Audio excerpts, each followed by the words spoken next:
Yeah.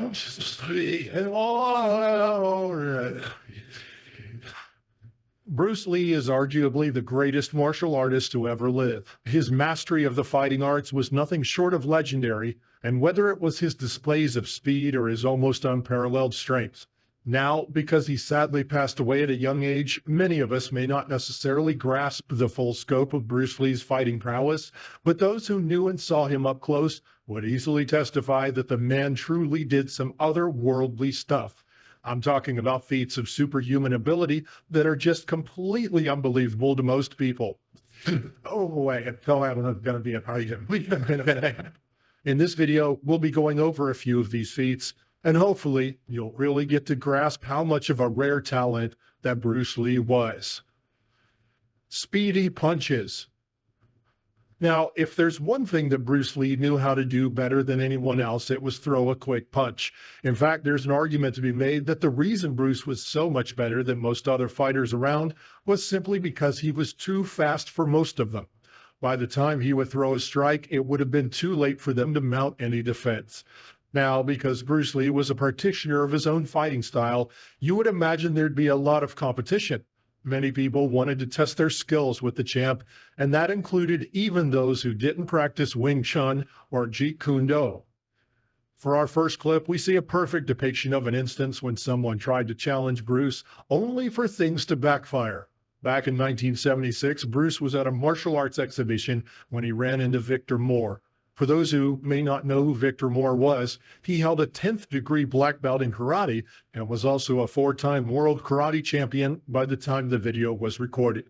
The two men had met at Long Beach International Karate Championships that year, with Bruce being a special guest, and during a speed drill challenge, he had thrilled the crowd, performing several moves, which included, and especially, his famous unstoppable punch. Apparently, Moore was of the belief that Bruce was not fast enough to hit him with the punch, so in front of everyone, they decided to put this theory to the test. Bruce had set a simple challenge. He would throw a punch in Moore's direction, and all Moore had to do was block it. The two men took their places, and then the action came through. Bruce Lee literally threw that punch not once but twice, making sure that it didn't hit Moore. But even though Moore didn't get hit in the face, I think it's safe to say that he got the message loud and clear. Fighting with no eyes.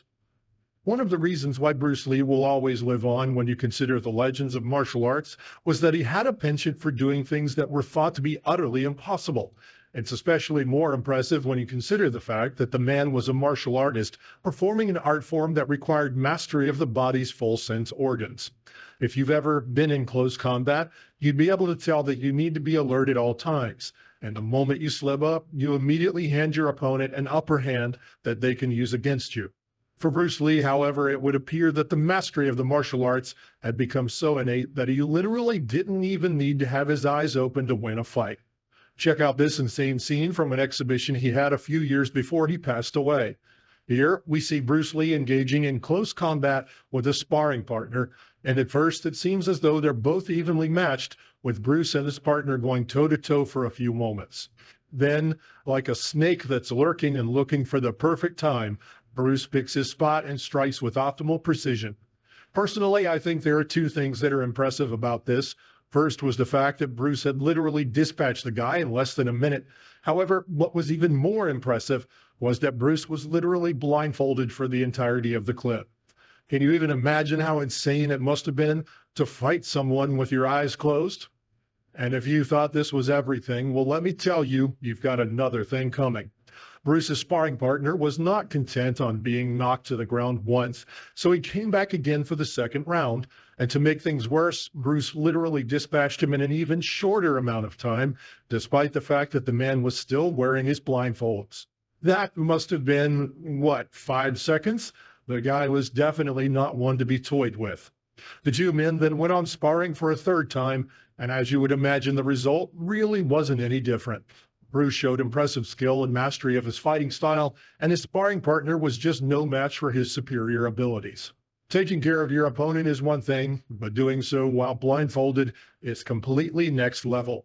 Considering the fact that Bruce was wearing an outfit that looks similar to the first clip, I wouldn't be surprised to find out that he did this at the same event in 1967. With everything we know now about the man, I mean, who would put it past him? Taking it to the table. Now, if you thought that Bruce Lee was only good at using his fists, you would be very wrong. Sure, the man mostly fought with nothing but his bare knuckles and his feet, but that didn't necessarily mean that he didn't equally master how to use specialized weapons when fighting.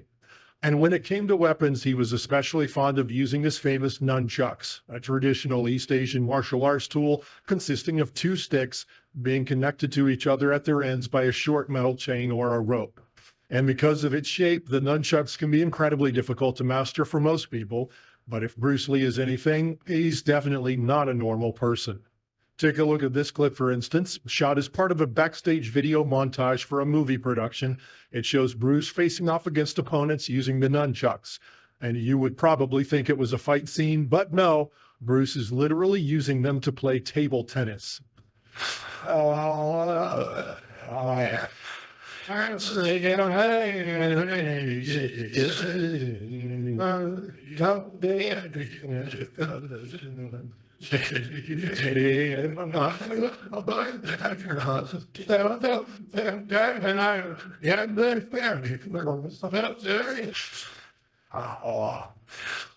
Do you even have any idea of how insane this is?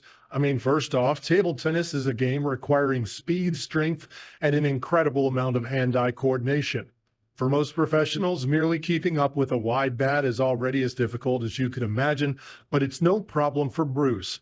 Despite the fact that the nunchucks are dangerous, he wields them with so much skill, easily using them in place of the traditional table tennis bat. Bruce is so good, in fact, that he faced off against two players on the same time with nothing but his nunchucks, and he still managed to win.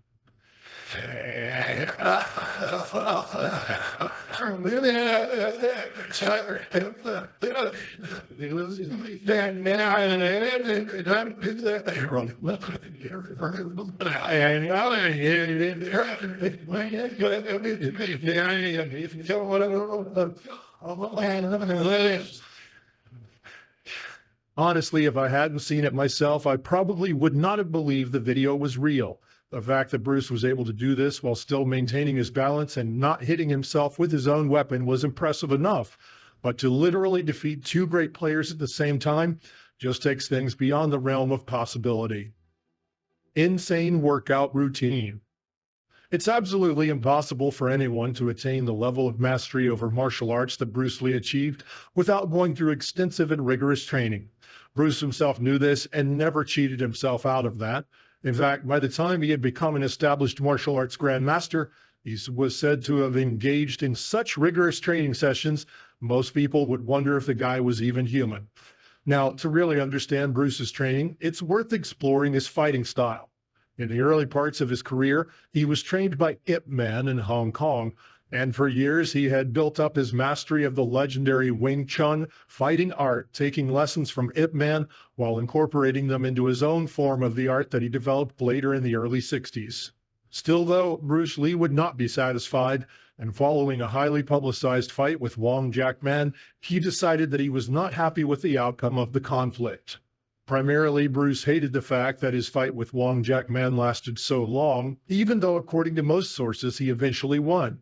He decided that the traditional fighting styles had become too rigid and so would not work in practical fighting scenarios. As a remedy, he created Jeet Kune Do in 1967. The style of no style, as Bruce would deem it, was requiring Bruce to literally switch